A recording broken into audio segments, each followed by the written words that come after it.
안녕하세요 여러분, 양양TV 류원 규범입니다. 이번에 소개해드릴 캐릭터는 귀면의 칼날의 지주, 충주 시노부입니다. 그럼 한번 시노부를 파헤쳐보겠습니다. 야따. 시노부의 첫 등장. 시노부는 하야네오 루이 편에서 처음 등장했죠. 루이가 워낙에 강하다 보니까 귀살대에서 루이인지는 몰랐지만 귀살대원들을 계속 파견을 보내지만 죽어나가고 연락이 두절되고 이러니까 지주 2명을 파견하게 됩니다. 그게 바로 충주 시노부였고요. 수주, 기우까지 지주 2명이 출동을 하게 됩니다. 탄지로 일행들은 고전을 면치 못했고 탄지로가 루이를 죽음으로까지 몰고 가게 됐지만 결국에는 이제 목숨이 위태하게 되는데 그때 기우가 도와주게 되고 시노부는 무라타를 만나게 됩니다. 무라타가 고치안에 있었고 루이 가족 역할을 하고 있는 간신배 오니가 있는데 간신배 오니를 신문하게 됩니다. 넌 사람을 몇 명 죽였냐? 5손가락 안에 꼽힌다고 몇 명 안 죽였다. 근데 시노부는 내가 오는 길에 지금 내 앞에 있는 이 고치 같은 것을 수십 개가 달린 걸 봤다. 최소 몇십 명은 몇백 명 죽인 거는 알고 있죠. 지주다 보니까 사람을 죽이면 죽일수록 그 냄새가 짙어진다고 하는 악의 냄새. 피의 냄새가 가장 많이 났을 거예요. 거짓말하는 걸 뻔히 알게 되고 너의 죄를 사해주는 대신에 조건이 있다. 그럼 우리가 친하게 지낼 수가 있는데 자기가 완력적으로나 실력으로 안 된다는 걸 간파하고 시노부에게 그걸 묻죠. かわいいお嬢さん、あなたは何人殺しましたか? 어떻게 하면 내 죄를 사해줄 거냐. 오니급의 사이코패스적인 면모를 보여주는 게 사악한 웃음을 띄우면서 네의 배를 가르고 너의 누나를 빼고 너에게 고문을 하겠다. 그러면 너의 죄가 식혀져 나갈 것이니 고문을 달게 받아라. 이 오니는 죽어버려 인연하면서 발버둥치지만 시노부에게는 상대가 안 되죠. 근데 거기서 여자 오니한테는 선택지가 없었어요. 어차피 시노부 생각에서는 죽이려고 이미 마음을 먹었었던 것 같아. 고문을 한다 그랬었는데 그냥 답정너였어요. 답정너. 보면 시노부가 그냥 얼굴은 웃으면서 있지만 속으로는 되게 무서운 그런 캐릭터라 거기에서 약간 좀 반전이 있는 첫 등장이었어요. 네가 아무리 착한 척하고 거짓말 해봤자 너의 운명은 뻔하다. 죽음으로밖에 너의 죄는 사해지지 않는다. 그리고 그 여자 오니가 정말 간신배 같은 게 결국에는 루이한테 죽기 싫어서 그냥 가족놀이를 한 건데 동참했죠. 시노부한테 설명할 때 나는 사람을 많이 죽이지 않았고 내가 뭐 죽이고 싶어서 죽이지 않았다라는 그런 느낌으로 얘기했었는데 난 이용당한 것이다. 근데 결국에 오니가 살아가려면 사람을 잡아먹어야 되잖아. 힘이 세지려면 해야 되는데 그 말 자체가 이미 첫 등장부터 좀 간신배 느낌 좀 잘 났습니다. 시노부에게 웃는 이유는 거짓말하는 거를 규모님의 생각처럼 뻔히 아니까 인연이 거짓말 할 줄 알아. 죽어라. 이런 미소를 띄웠던 거잖아요. 난 오니를 믿지 않으니까. 애초에 살려줄 생각이 없었으니까 그냥 즐겼을 수도 있고 복수의 개념처럼. 시노부가 왜 이런 복수, 오니에 대한 이런 증오심, 그 이유는 후반부에서 나오게 되죠.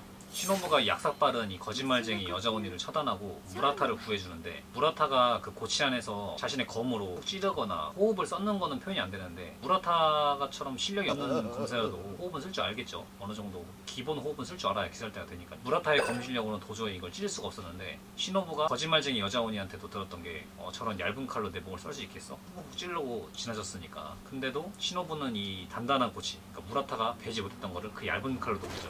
시노부는 목을 벨 수도 없다. 나는 완력이 약하다. 이런 캐릭터로 나오지만 혹시나 하연 정도급은 시노부가 그 얇은 칼로도 아마 목을 썰 수 있지 않을까라는 게 저의 개인적인 생각인데 그럴 것 같아요. 그죠? 상현은 절대 못 썰을 수 있어도 지주니까 피지컬적으로 좀 차이가 많이 날 거예요. 그렇죠? 호흡을 일단은 완전히 다루는 사람이기 때문에 그러다 보니까 뭐 그냥 초등학생이랑 놀아주는 느낌이지 않았을까. 그리고 힘들어하는 것도 없어. 그 얇은 칼로도 그 정도 하연급들은 처리할 수가 있다. 그 사이에 기우가 루이를 처단하게 되죠. 탄지로랑 네즈코를 구해주게 되는데 시노부가 이때 기우와 탄지로가 루이에 대해서 말하고 있을 때 이 이야기가 정리가 되고 시노부가 나타나죠. 근데 시노부가 아직 오니가 죽이지 않은 것 같은데 저 여자 오니는 뭐냐. 근데 탄지로는 제 여동생이지만 말이 끝나기 무섭게 가엾다. 내가 죽여주겠다. 네즈코에게 향하려는 순간에 기우가 막아서죠. 그래서 시노부는 뭐 하시는 겁니까? 기우의 성격은 말을 안 하는 타입이죠. 말을 아끼니까 시노부가 여기서 이제 화가 나는 게 딱 티나죠. 얼굴은 웃고 있지만 피치대가 서가지고 말이라도 해달라고. 시노부의 이런 좀 앙칼진 성격? 그런 게 나오는 게 기우를 놀리죠. 비꼬는 거죠.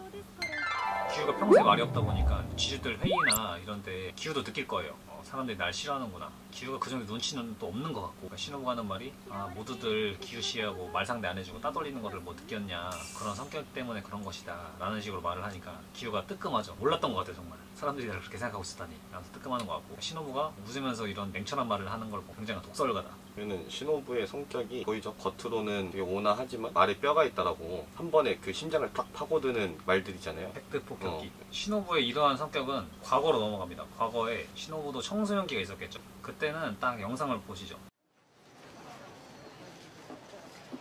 その子はどうして縛られて 사춘기의 얼굴, 성격을 다 표출하고 내 마음이 지금 어떻고 나는 지금 무슨 말을 하고 싶고 이런 거를 뇌를 거치지 않고 목소리를 내뱉을 나이에요. 얼굴도 약간 세 보이죠? 오히려 더. 지금 오나한데 카나오를 처음 만나게 됩니다. 카나오는 학대를 받고 그렇게 자라오던 아이였어서 어느 순간부터 얘가 눈에 초점이 딱 사라져요. 그게 이제 가족한테 완전 버려지게 되고 가족한테 맞고 이러는 순간에 이렇게 살다가 언제 죽어도 나는 괜찮다 라는 식으로 이렇게 영혼이 아예 날아갔던 상태에 카나오를 만나게 되는데 카나오를 돈 주고 샀던 나쁜 사람이 카나오를 이렇게 줄에 묶어가지고 끌고 가고 있었어요. 부모가 판 거죠. 시노부의 언니 카나에랑 같이 길을 걷고 있다가 그런 불쌍한 장면을 목격하게 된 거예요. 시노부 같은 경우에는 부잣집의 딸내미였어요. 친언니 카나에는 지주였는지는 나오진 않지만 지주로 임무 수행을 했었을 것 같아요. 이 하오리를 입고 있던 거 보니까 카나에가 이때 카나오를 만났을 때 지주였는지는 뭐 구독자님들이 좀 알려주시면 감사하겠습니다. 아무튼 그렇게 해서 둘이서 길을 걷다가 불쌍한 카나오를 만나게 되고 포주에게 말을 합니다. 이 아이 얼마냐? 얼마에 사겠다니까 그래서 돈을 착 뿌려. 이런 패기 있는 모습, 열혈 이런 센 성격을 볼 수가 있는데 이런 게 나이가 먹어가면 먹어갈수록 온화하게 된 거죠. 하지만 팩트 폭격은 바뀌지가 않습니다. 기유한테 뼈 때리는 말을 했던 거고 그 시노부 돈에 대해서 그런 거 보면은 나는 돈보다는 더 위에 있다. 좀 바른 사람처럼 보여요. 이게 겉으로는 좀 직설적이고 나빠 보일 수도 있지만 그게 자신의 뭐 신념에 맞는 거라면은 그런 사람들이 오히려 더 올곧게 가는 사람들이 많기 때문에 이런 성격의 여자친구 만나는 게 최고입니다. 그리고 시노부와 기유와 줄다리기가 이어지게 되죠. 그래서 시노부는 결국에는 기살대 수칙을 어긴 거다. 법률 위반이다. 이런 식으로 기유에게 칼침을 꽂으려고 하는데 여자 더미가 유연하죠. 뒤꿈치로 기유의 머리를 찌르려는 순간에 까마귀가 나타나죠. 까마귀가 네즈코, 바둑판의 모양을 띠고 있는 여자오니 귀신과 그의 오빠 탄지로를 구속해서 기살대 본거지로 복귀해라. 그 말을 듣고 기유와 사투를 멈추게 되고 그걸 기살대 본거지로 복귀하게 됩니다. 개인적으로 그 까마귀 나올 때마다 목소리가 너무 귀여워서 그 성우분은 꼭 알고 싶어요. 어떤 분이신지. 전 좀 듣기 싫던데. 아니 그 뭔가 아저씨 같으면서도 밝은 그런 특유의 목소리라서 되게 좀 귀엽다 그러나. 좀 귀엽다는 감정을 아예 못 느껴가지고 듣기 싫다라는 느낌이었는데 오히려 그 참새 짹짹이가 되게 귀엽던데 저는.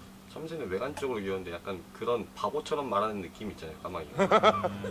귀살대 본거지에서 탄지로의 재판.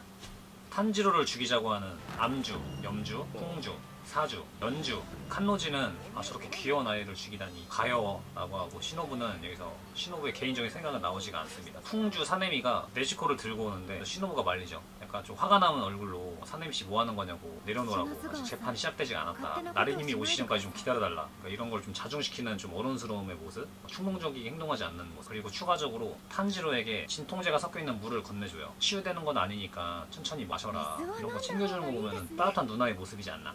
처음에 이제 네즈코를 처음 봤었어. 바로 처단하려고 했었던 거 보면은 그럴 수 있죠 근데 네. 내용을 모르니까. 너무 그렇게 착하기만 한 사람은 아닌 것 같아요. 공과사를 딱딱 나누려고 했지만 까마귀가 나리님의 이야기를 전파한 걸 보고 무슨 이유가 있겠구나 해서 판단력이 좋은 것 같아요. 일단 모든 지주들의 특징은 오니를 되게 극도로 중요하기 중요한 때문에 눈앞에 오니가 있으면 뭐 착한 오니건 나쁜 오니건 상관 안 하죠. 몰살이죠 몰살. 탄지로의 재판이 그렇게 넘어가게 되고 목숨을 부지할 수 있게 되죠. 다들 이제 좀 지켜보겠다. 왜냐하면 기유랑 우로코다케 사콘지가 목숨을 걸었다. 두 사람이 목숨을 걸었는데 다른 지주님들 그에 상응하는 것을 걸 수가 있냐. 똑똑한 나리의 말을 듣고 다들 한번 지켜보게 되죠. 나비저택으로 가게 됩니다. 그리고 거기서 대장이 그렇게 얘기를 하는데 어느 지주들이 자기 목숨을 걸면서 그렇게 하겠어요. 그렇게까지 카바를 쳐주는 대장이 일단은 답정너니까 거기서 틀린 말도 없고 말한다고 했었을 때 너의 목숨을 걸어라 라고 했었을 때 누가 거기서 이제 토를 답니까? 그럼 딱 바로 그죠?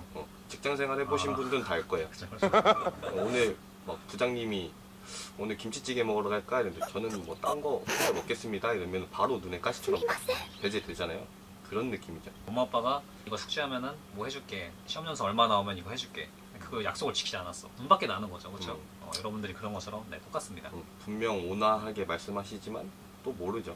나비저택으로 가게 된 탄지로, 그리고 제니츠, 이노스케 휴식을 취하게 됩니다. 탄지로는 여기서 엉엉 우는데 살아있었냐고 미안했다고 하고 그래서 시노부가 애들 치료해주는 건 나오잖아요. 왜냐면 자기 부하들이 있기 때문에 부하들이 이제 아오이나 이제 카나오도 뭐 치료는 도우지 않아요. 아오이랑 그 이제 3명의 여자아이가 지구성선 케어를 하게 해주고 탄지로에서 회복을 하게 됩니다. 회복을 하던 중에 전집 중에 호흡이라는 거 중요하다는 걸 알게 된 탄지로는 지붕에서 저녁에 연말을 합니다. 호흡 연습을 가다듬으면서 집중을 하고 있는데 시노부가 지도새도 모르게 열심히 하고 있네요 하니까 탄지로가 얼굴이 발그레지면서 굉장히 예쁘시다 아름답다 라고 하죠. 탄지로가 개고죠. 시노부가 웃는 상이잖아요. 웃고 계시지만 화남의 냄새가 난다. 이렇게 항상 화가 나 있으신가요? 탄지로도 여기서 뼈를 때렸죠. 시노부가 잠시 생각하더니만 아무래도 탄지로가 착한 아이이고 투명한 아이지만 자기가 지주다 보니까 마음을 허심탄회하게 털어놓진 않았지만 어렴풋이 말은 해줍니다. 그게 좀 티가 안 나. 응원합니다. 탄지로는 잘 될 거예요.